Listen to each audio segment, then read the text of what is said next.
You already know exactly what you need to do. The list is in your mind right now. You know that if you acted on those tasks consistently, without hesitation, your life would look completely different in 6 months. You'd be wealthier, stronger, respected, and finally at peace. Yet you don't do it. Instead, you stare at the ceiling. You scroll. You negotiate with yourself, saying, "I'll start in 5 minutes." 5 minutes turns into an hour.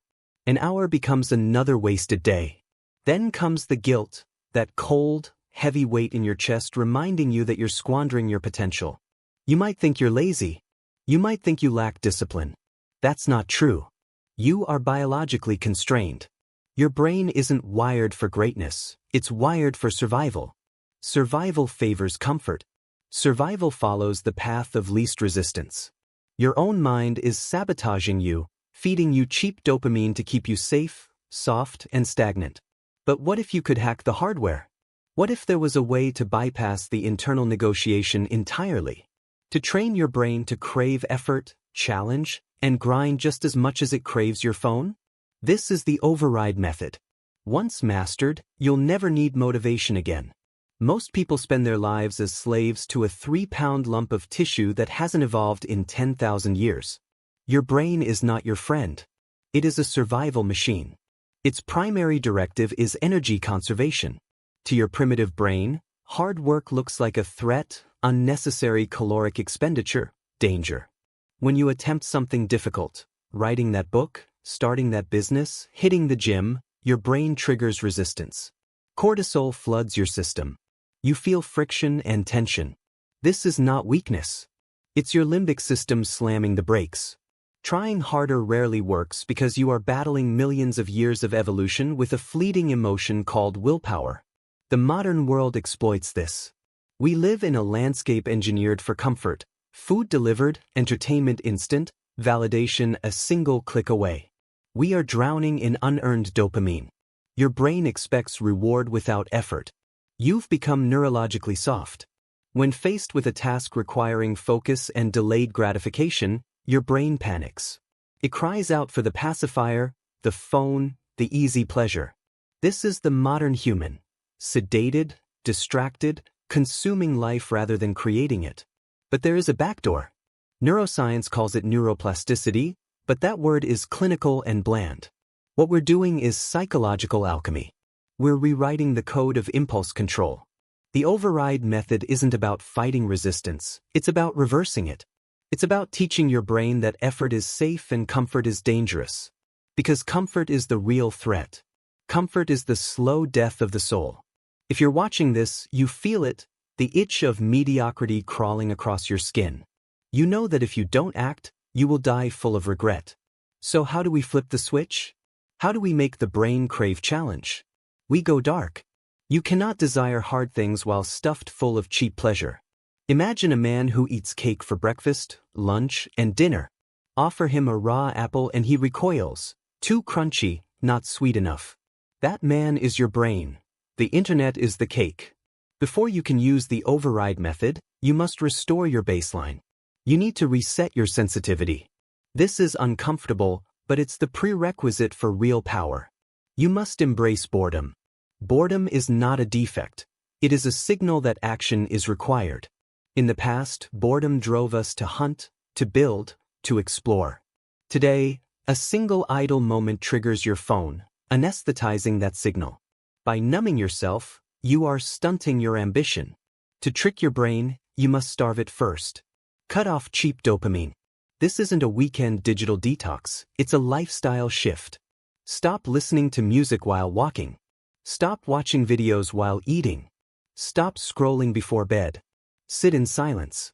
When constant stimulation is removed, the brain panics. It craves reward. It craves action.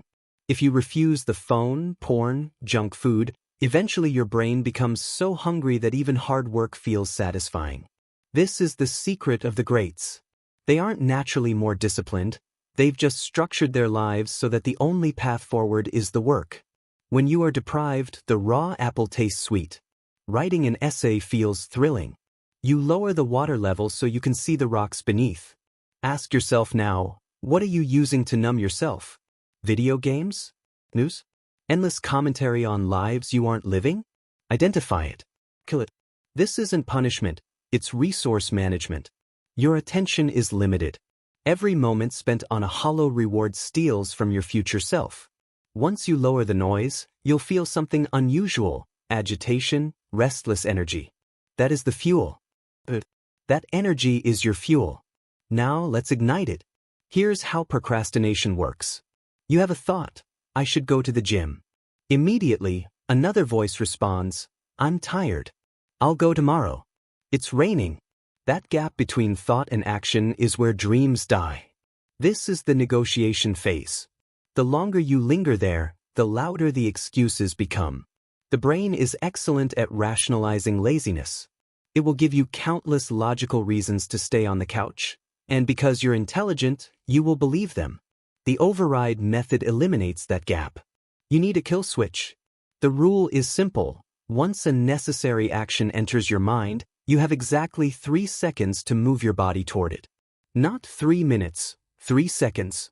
If you wait longer, your limbic system wakes up, fear sets in, and negotiation begins. If you act within 3 seconds, you ambush your own brain. You move before the defense mechanisms deploy. This is how you trick the hardware. You don't wait to feel like it, you never will. Feeling like it is for amateurs. Professionals move. For example, if you need to write, the thought hits you. 3, 2, You stand, sit at your desk, open your laptop. You act faster than your emotions. Motion creates emotion. We think we need motivation first, but science shows the opposite. Action creates motivation. Action generates dopamine. Using the 3-second kill switch signals to your brain, we do not negotiate with terrorists. And that voice of laziness? It is a terrorist holding your potential hostage. Every time you override hesitation, you are rewiring your neural pathways. You strengthen the prefrontal cortex, the brain CO, and weaken the amygdala, the scared child. At first, it's uncomfortable. Your brain will scream, "Wait, we haven't checked email yet." Ignore it. This is how you build a reputation with yourself. Self-confidence comes from keeping promises to yourself. Every countdown and action proves you are in charge. You are the driver, not the passenger. Now let's go deeper. Why do we avoid hard things? Because they're painful, boring, stressful. But what if pain wasn't a signal to stop? What if pain meant you're on the right path? The average person sees stress as a warning. This is hard, I shouldn't do it. The outlier sees stress as growth.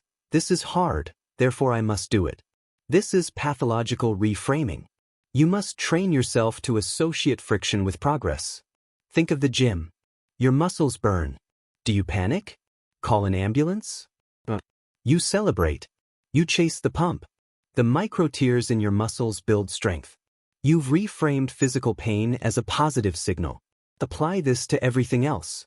When you sit to work and feel resistance, the urge to check your phone, mental fog, treat it as mental weightlifting. That friction is the rep. If it were easy, it wouldn't change you. The brain learns through association. Repeat to yourself, "I love this grind. I love this difficulty." This is where weakness leaves the body. You trick the biological response. David Goggins calls this callousing the mind. Carl Jung called it integrating the shadow. You are taking fear and making it familiar. When you tackle something difficult, say, "This is what separates me." Look at the masses. They are soft, fragile, unable to focus for 10 minutes, crumble at adversity. By enduring friction, you enter the top 1% of humanity. Pain is the gatekeeper. It keeps pretenders out. If the path to greatness were easy, everyone would walk it. Difficulty gives the prize its value. When pain comes, don't flee. Lean in. Smile. Treat it as a friend testing your resolve. Is that all you got? This shift in perspective is the override. Stop looking for the easy route. Seek the steepest path, because the view from the summit is worth the climb. Habits are powerful, but identity is supreme. You cannot consistently do hard things if you see yourself as a lazy person trying to be productive. That conflict will always lose. Identity wins. If you believe you are lazy, you will sabotage yourself to prove it true. To permanently trick your brain, you must kill your old self. Adopt a new archetype. You are not someone trying to work, you are a machine, an operator, a builder. Stop using victim language. I'm trying. I'm struggling. It's hard for me. Remove these phrases. Replace them with the language of the sovereign. I require. I execute. I am. When you wake up, don't ask what you want to do, it doesn't matter. What matters is what is required. Does a soldier ask if he feels like going to war? He has orders. Does an athlete ask if they feel like training? They follow a schedule. Treat your life with the same professional detachment. You are both commander and soldier. The commander sets the plan, and the soldier executes it. The soldier executes the orders. The soldier does not question the commander. This detachment is liberating. It removes the emotional weight of decision-making. You don't need to decide whether to work out. The commander version of you already made that decision last night. You simply execute. This is the flow state elite performers describe. It is the absence of self-consciousness, of doubt. It is pure action. To anchor this identity, use totems and uniforms. At your desk, wear a specific pair of headphones. When they are on, you are the machine. You do not browse. You do not chat. You work. At the gym, wear the same hoodie, that is your armor. Condition your brain to switch modes based on your environment. You are creating a Pavlovian response for your own life. You are training yourself like an animal, like a dog. And there is no disrespect in that. The animal part of your brain needs commands, structure, and a master. Be the master. We spoke about starving the brain of cheap dopamine. Now, let's talk about the good kind. The dopamine from scrolling TikTok is hollow. It fades in seconds and leaves you empty, anxious. But the dopamine from completing a difficult task is different. That is serotonin. Deep, resonant satisfaction that settles in your bones. The override method isn't about a joyless life. It's about trading fleeting pleasure for deep satisfaction. You have to crave the after. When facing a cold shower, a blank page, or a heavy barbell, don't focus on the act. Focus on how you'll feel 10 minutes afterward. Visualize the walk back to your car after a brutal workout. Light, powerful, victorious. Visualize closing the laptop after 4 hours of deep work. Justified, accomplished. That feeling is better than any drug. It is the feeling of competence. Your brain can be trained to chase it.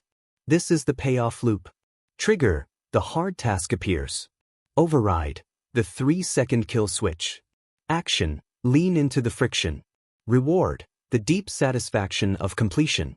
Repeat enough times, and your brain begins linking the hard task with peace. Eventually, you will feel uneasy when avoiding hard work. You may feel off balance taking a day off. Others will call you obsessed or a workaholic. They won't understand. They will think you are punishing yourself. They do not realize that you are the one truly enjoying life, because mediocrity is not fun. There is no joy in wasted potential, only a low-level hum of misery. True joy is the byproduct of effort. Which will you choose? The brain seeks safety, the soul seeks meaning. The override method lets the soul win. Why does this matter? Why not live comfortably, easily, or just be average? Because deep down, you know you are capable of greatness. Jordan Peterson and Carl Jung speak of the necessity of danger. A harmless man is not a good man. He is weak. A good man is dangerous, yet disciplined. Doing hard things makes you dangerous. It gives capacity. It gives agency. Overriding your brain proves you are not a slave to your impulses. If you cannot control what you eat, you are a slave. If you cannot control your attention, you are a slave. If you cannot make yourself follow through, you are a slave. And slaves are not happy. The ultimate goal of the override method is sovereignty, the mastery of your internal kingdom. There is a civil war inside you, the higher self versus the lower self. The lower self uses fatigue, fear, and distraction to keep you in the cave. The higher self wants you to ascend, to burn. Each time you choose the hard path, you feed the higher self, giving it weapons and territory. If you repeat this enough days in a row, the lower self starves, shrinks, loses its voice. It never dies completely, the shadow remains, but it is no longer in command. It becomes a servant. Imagine the version of you 5 years from now if you apply this method daily. Imagine the skills, physique, bank account, calmness, authority. That version of you waits for you to stop negotiating. It is screaming through. You now have the code. You understand the biological betrayal. You know comfort is a cage. You have the 3-second kill switch. You know how to reframe pain as power. Knowledge alone is potential. Power is execution. When this video ends, silence will fill the room. Your brain will try to sedate you, lure you back into consumption, serve another video. Do not let it. The moment the screen goes black, pick one thing, a single hard task you have been avoiding, and attack it. Not tomorrow. Use the agitation you feel, your anger, your hope. Override the system. If this opened your eyes, know this is only what can be shown publicly. Some videos I cannot upload. Certain aspects of dark psychology cannot be discussed on YouTube without censorship. The algorithm suppresses the most powerful information. Those materials exist behind the join button. If you are still here, you are not like most people. Subscribe if you haven't. If you want the hidden content, click join and step into the architect level. There you will access exclusive and censored videos exploring the deepest parts of the human psyche, elite manipulation techniques, shadow work that dismantles to rebuild, and forbidden philosophy that governs the world. Most won't. That is the point.